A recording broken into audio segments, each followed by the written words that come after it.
I'm a Zambian and I'm proud of my motherland. I'm a Zambian and I'm proud of my motherland. I'm a Zambian and I'm proud of my motherland. I'm a Zambian and I'm proud of my motherland. Let's go! I'm a Zambian and I'm proud of my motherland. Zambia. I'm a Zambian and I'm proud of my motherland. Zambia. I'm a Zambian and I'm proud of my motherland. Zambia. I'm a Zambian.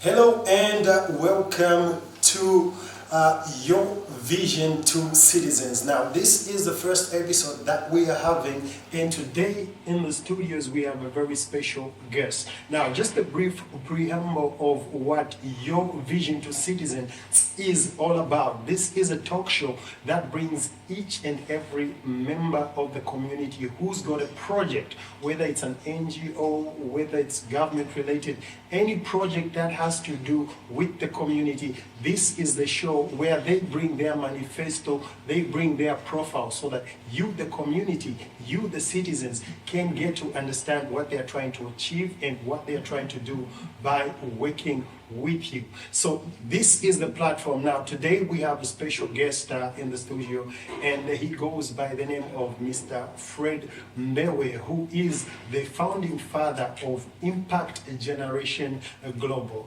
Mr. Mbewe, welcome to the studio, and how are you doing today? Thank you so much for having me. I'm okay and looking forward to this great time together. All right. So, just a brief background. Who really is Mr. Fred Mbewe? Well, I've got a lot on me, so I'll keep on changing different hats for the different programs that are happening. Fred Mbewe, number one, is a pastor. Okay. I pastor a ministry called Kingdom Impact Ministry, and I'm also a leader under Impact Generation Global Movement, and this is an organization that we founded here in Livingstone. Okay. So how old is Impact Generation Global Movement? Impact Generation Global is 3 years old now. We started small, and by His grace, we are building on and getting on to grow bigger. All right. Now, for those of you watching, we are going to go on a quick commercial break, and after that, we are diving into the manifesto of Impact Generation Global Movement, the initiative that they're trying to do by creating playparks around different parts of Livingstone, just to keep the youths and the kids occupied proactively and productively. So we're going on that quick break, and after that we'll have that manifesto, and later on that's when we'll get back in the studio so that we get to hear in details what these people are actually trying to bring to you, the citizens.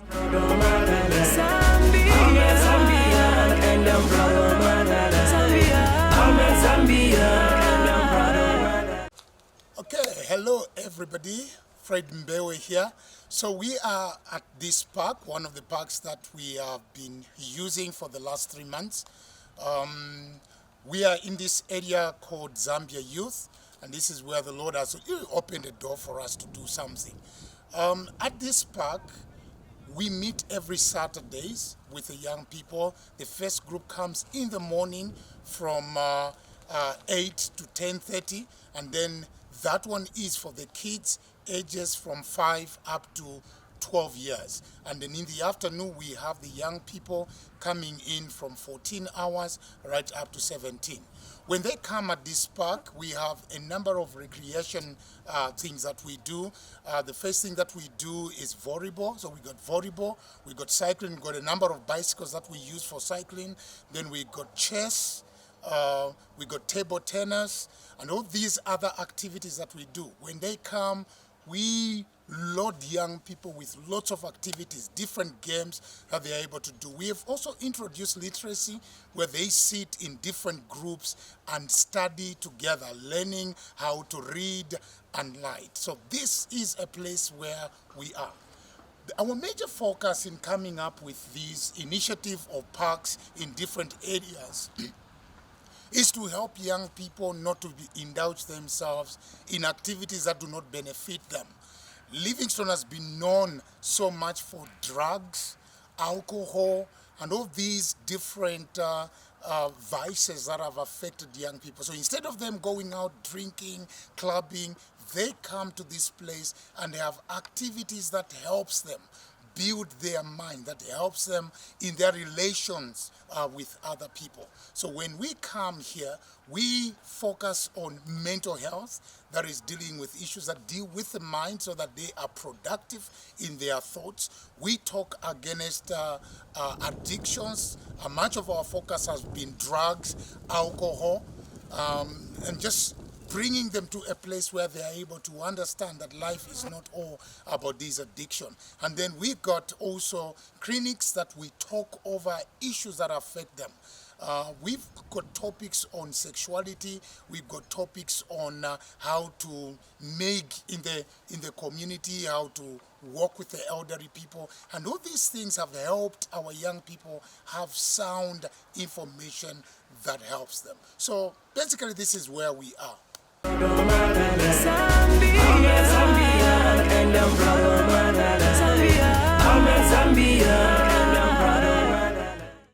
Welcome back to the show once again, and as you've seen, interesting what the Impact Generation Global is trying to do. It's interesting seeing cycling for change, the play park. I love the fact that kids are actually interested in getting back to learning how to ride a bicycle properly. So for those of you who are home and you don't have time to teach your child how to ride a bicycle, this is the program that is trying to come in your communities to teach your children how to ride bicycles, teach your children how to play games like chess, intellectual games like that. For those of you who don't have time to go to the gym, as you've seen each and every Saturday morning, there's the issue to do with aerobics, keeping fit. I think the initiative is quite great. Now, what is the end game towards this particular initiative? Well, when you look at Zambia, the greatest population that we have are the young people. And if you cannot focus on the young people, then we're losing the next generation. And so we have all these different activities to keep our young people busy and get active with things that are going to benefit them and making a good difference. And so when you look at them being on bicycles, for instance, you'd find that their mental side is being worked on. Their health is being worked on. And you also see that they are able also to interact with their friends. We don't want a situation where young people, all they do is be on video games, on WhatsApp, on Facebook. You know, this technology has taken away our young people. But when they come for such programs, you find that they become more active and they do things that are productive. But then again, when you say when they're not on video games, there's some intellectual games. Others would beg to differ to say it's safer for the children to be indoors on video games and maybe play around the house where the parents can monitor. Because we've had initiatives such as yours, and we hear rumors of trainers, sometimes even men of God taking advantage of people's children when they are entrusted with their children. How do you curb those fears? How do you convince someone to release their children? Well, I do understand there's been those negative reports, and they have happened. And one of the major reasons for that is people that have not been well trained. We've been in the system long enough. I've worked with the youth much of my life. And we are raising a generation of different breed of young people. And so we've got our trained staff. We've always been fighting against drugs, alcohol. We've been standing against sexual abuse. And the people that we have around us are those that are sound in character, that they are able to coach these young people in a positive way. Let me talk to parents here. You know, don't keep your children in their home. And you think that by keeping them in their home, you are protecting them. Let them be exposed to what the world has. Our organization is faith-based. We're not going to take them into worldly things, but we'll draw them to the boundaries that they need to have. They will learn what these things are. They will learn what is happening in the world, but they learn it in a safe place. When we talk about our activities, we have talks with them. As we cycle, as we play chess, as we do volleyball, we also have some time where we sit down with the young people and deal with issues that affect them. Like part of it, we have talks on HIV and AIDS. We have talks on issues of sex. We have talks on drugs. Before we even go to drugs, just on the issue of sex, teenagers nowadays, between the age of 14 and 16 years old. Here's a parent who says, okay, I'll entrust your organization. It is faith-based, yes. Then the child lies at home saying she's coming to this particular organization. She registers. Then 10 minutes later, she disappears. And a month later, she's pregnant.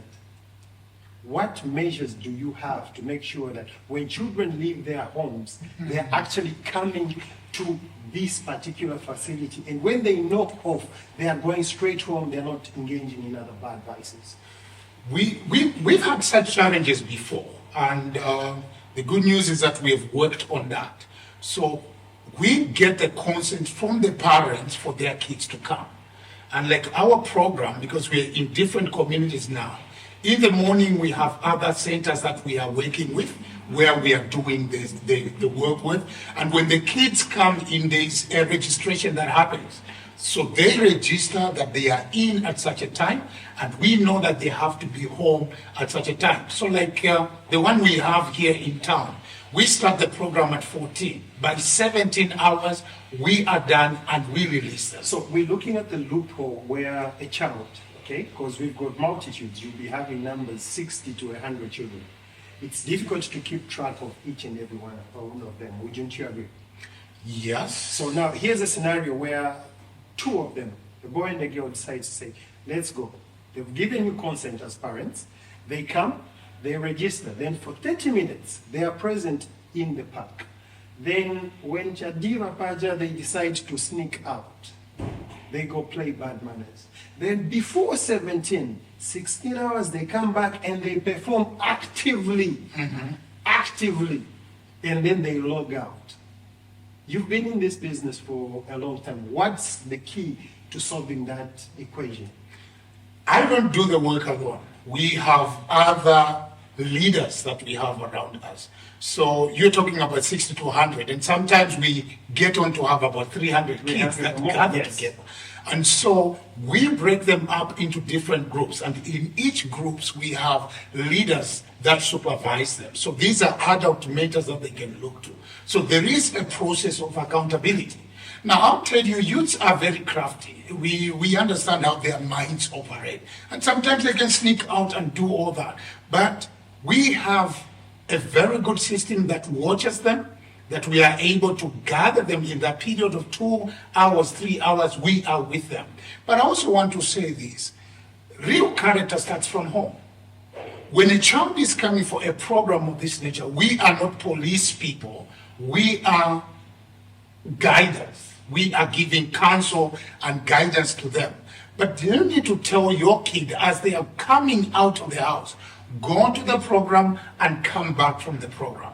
There are things that they can do even before they get home. We are not in control of that. Our responsibility is when they are with us.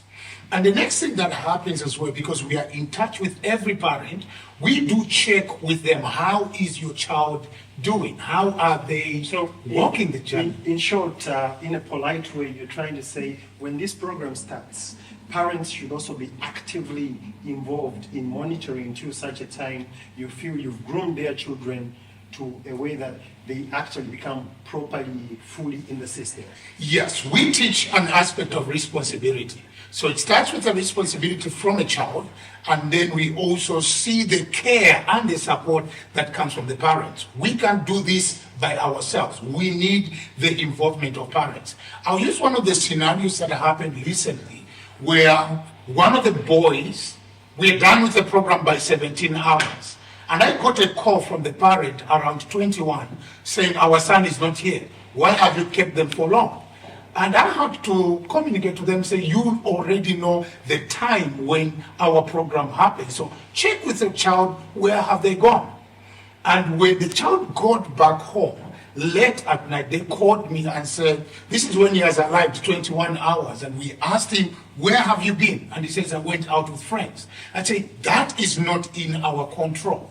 And then I told them to come with the child. So they came, we had the time to sit and counsel. So there has to be a both side involvement, parents and our work. Okay, so there on those, we're looking at most likely teenagers. Now, how do you deal with these who are between 6 and 11?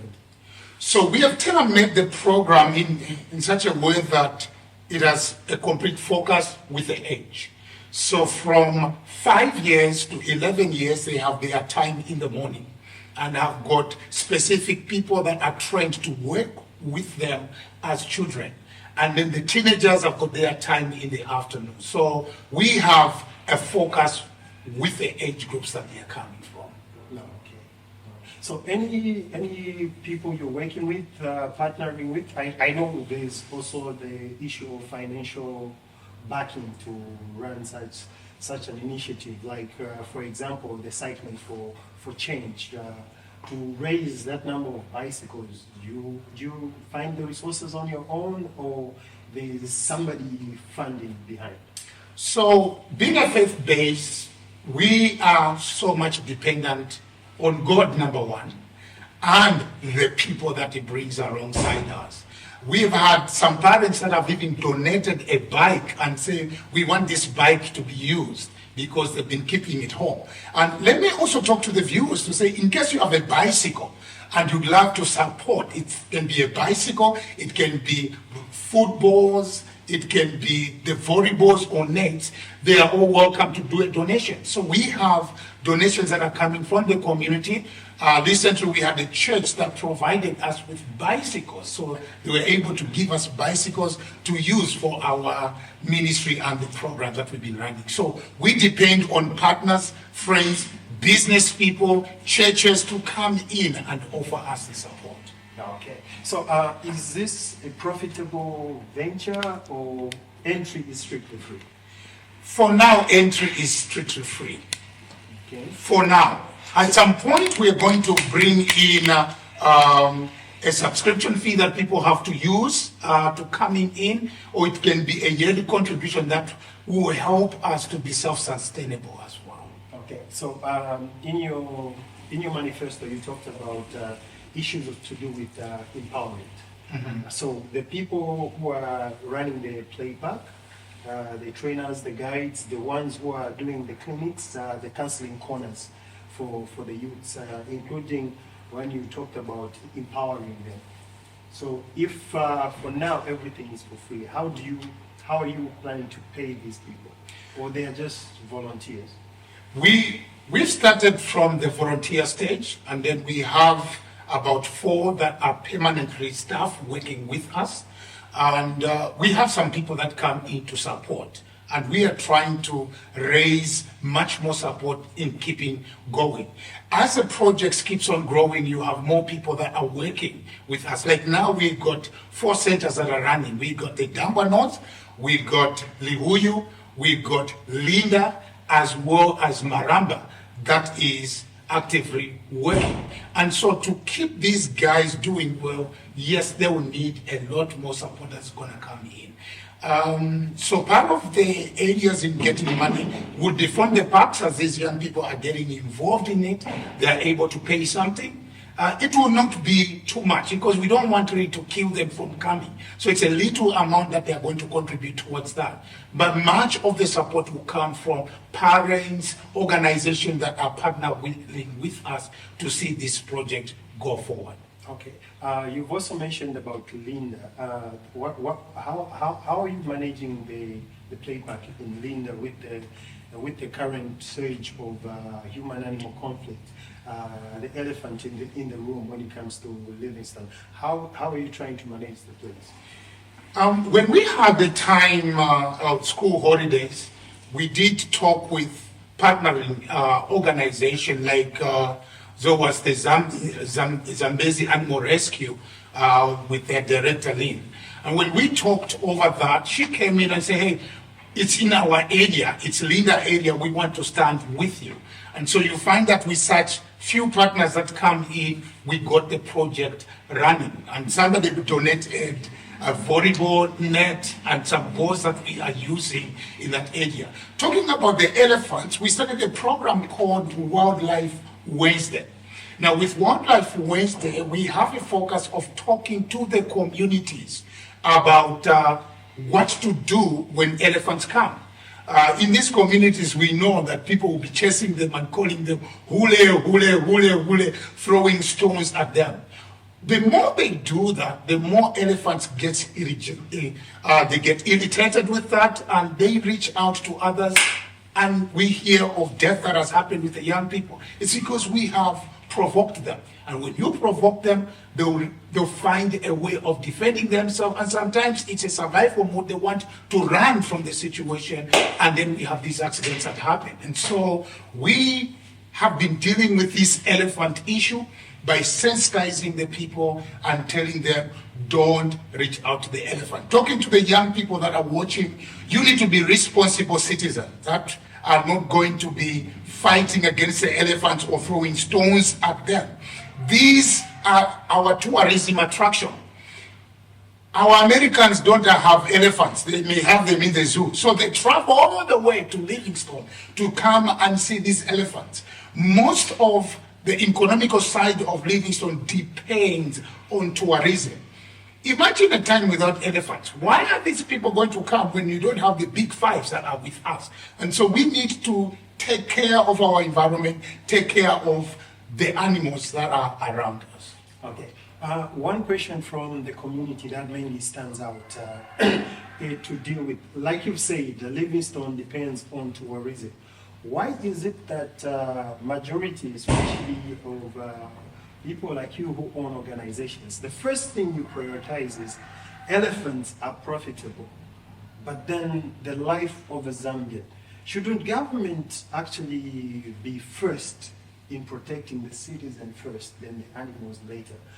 Don't you think they have not paid too much attention into expanding or rather maintaining and protecting the actual national park? Well, there is also a contrary side to what you brought in, because when you look at even the Zawa officers, one of their major side that is brought in is that you protect the people and the animals. So it's not only looking at the interest with the animals, there is a greater interest with the people, safeguarding the people, that the people are safe. So we are not saying it's a focus on the animals, no. Number one, it's a citizen, the people that we have. Number two, we've got the animals. So there must be this proper cohabiting between animals and the people. Or hence the Wildlife Wednesday sessions, eh? Yes, where we are saying we want our people to be protected because the elephants are not going. And actually this year they've come in early. They came in as early as April, and so we still have them until when the rain season is at its peak. Okay. All right. My director is just signaling me that we are running out of time. It's been a pleasure having you on the show. Ladies and gentlemen out there, I've been your host. The names are Hosea Makalicha, in case you don't already know by now. And in the studio, I had Dr., Pastor, Evangelist, and founding father of Impact Generation Global, Mr. Fred Mbewe. It's been a pleasure, and till next time, stay locked on the same channel.